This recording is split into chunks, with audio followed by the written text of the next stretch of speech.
Hello, everyone. I'm Tom Shalhoub, along with Anita Vogel, Lisa Boothe, and David Webb. And welcome to the big weekend show. The big story tonight. Sloppy attire in the Senate taking center stage again.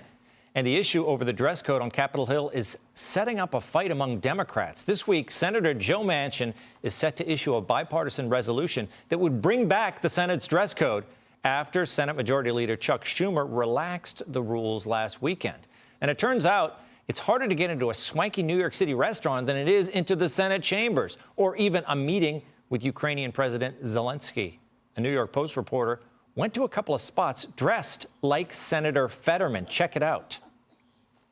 Shorts. Shorts. See. You have a dress code? Yes. Would my sweatshirt be okay? No. No, you don't commit to Yeah.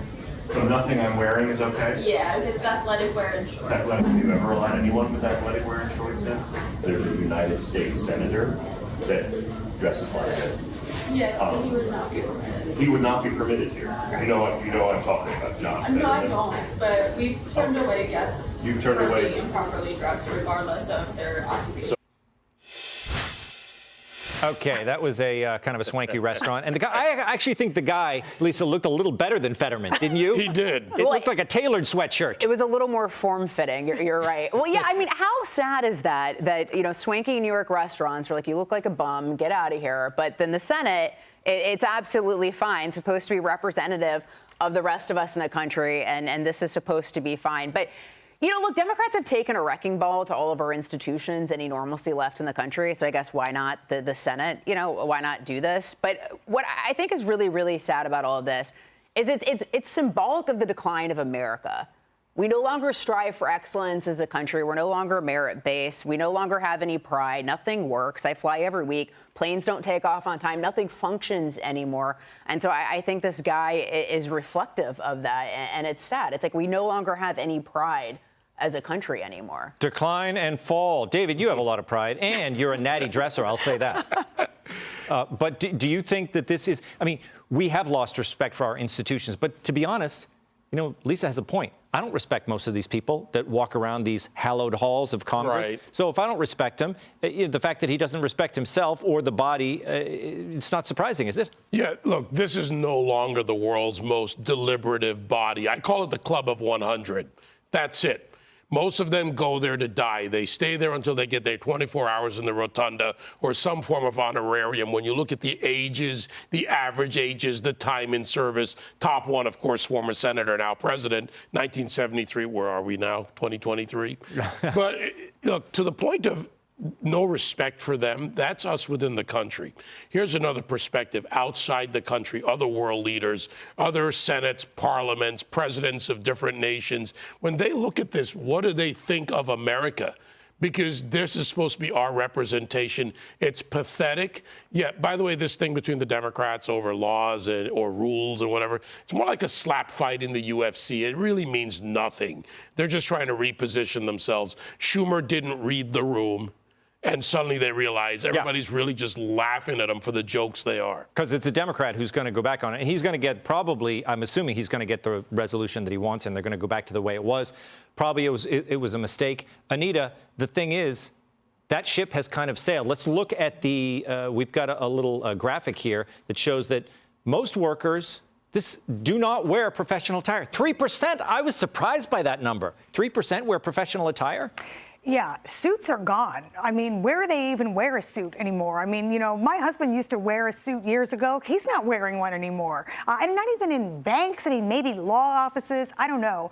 But to David's point, I mean, I often wonder, what does the rest of the world think when they look at what our U.S. senators are wearing? I mean, our U.S. senators, their job is to represent the American people. Maybe they should get a little dressed up, at least the same attire you have to wear in a nice restaurant, right? So is Joe Manchin bringing classy back, like Justin Timberlake brought sexy back? What do you think? Maybe. Well, the New York Times weighed in on this, and they actually tried to give Fetterman an out. The headline, lawmakers give new Senate dress code a dressing down. But they note in the Times that basically, to many, it says Jim shorts may be a sign of respect, but many of the best-dressed members in Congress have not always acted in ways that convey respect for democratic institutions. And they pointed, Lisa, to George Santos, who always is nattily dressed, but he is a liar and a bit of a weirdo.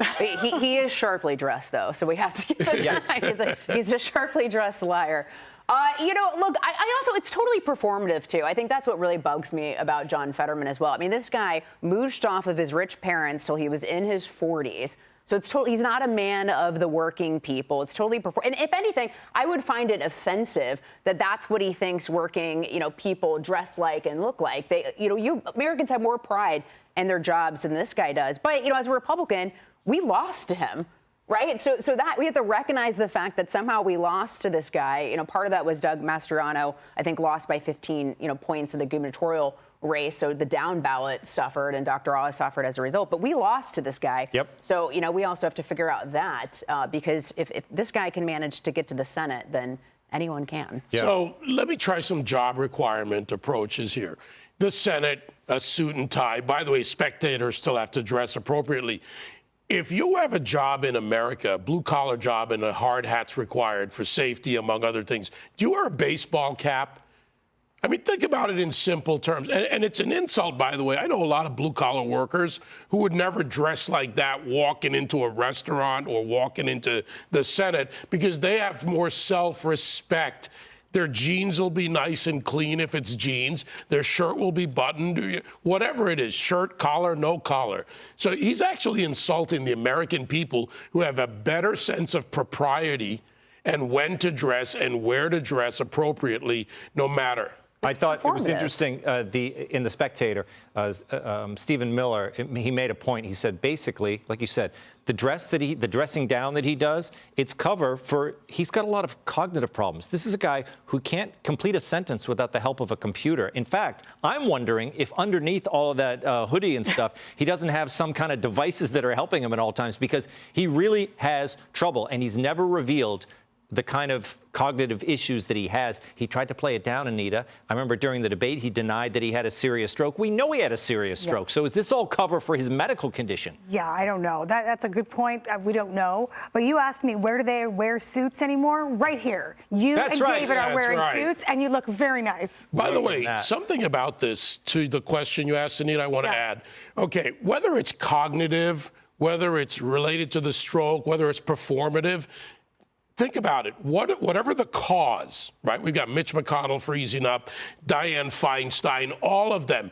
It's not the cause, it's the reality, including Fetterman. If you can't do the job, you can't do the job. You want to throw Biden in there? I mean, we just went through a couple of Do I need to? Right? I mean, that's the most obvious one. But you get my point. I don't care about the cause. I care about the reality. This is a job with high demands. It requires cognitive ability, physical ability, mental ability, and we've settled, to Lisa's point, hey, Pennsylvania, what were you thinking when you selected that to represent you? Yeah, thanks a lot, Pennsylvania. Peggy Noonan wrote in the Wall Street Journal, she said, the senator's shorts and America's decline. Now, this is Peggy Noonan. We want to be respected, but we no longer think we need to be respectable. We're in a crisis of political comportment. We are witnessing the rise of the classless. Our politicians are becoming degenerate. And she's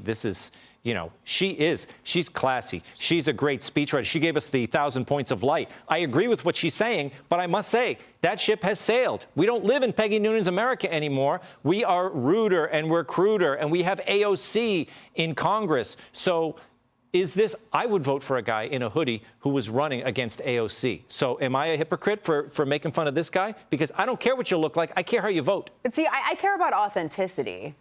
And this isn't authentic because he's lying about who he is. He's not this working. Same thing as Joe Biden. Joe Biden tries to be like, oh, I'm just Joe from Scranton, and he's selling out Americans, getting rich on behalf, on the backs of hardworking, everyday Americans, and lying to us. So it's not authentic. So that's what bothers me about it. Is not only does he look like a disgusting slob, but he's also inauthentic. And he's also a liar too, because they didn't just downplay his cognitive issues and his brain issues. They lied about it. They covered it up. They were not honest to Democratic primary voters. They were not honest to general election voters. And we all knew we had a problem when we said goodnight before the debate started. That was a giveaway. Would a woman get away with this in the Senate? That's a discussion for another time. Coming up. Hi, everyone. I'm Brian Kilmeade. I want you to do me a favor. I want you to click to subscribe to the Fox News YouTube page. This is the only way that I know for sure that you're not going to miss any great commentary, any great news bites, any great interviews coming your way on Fox. You can get it all here on YouTube. So subscribe right now.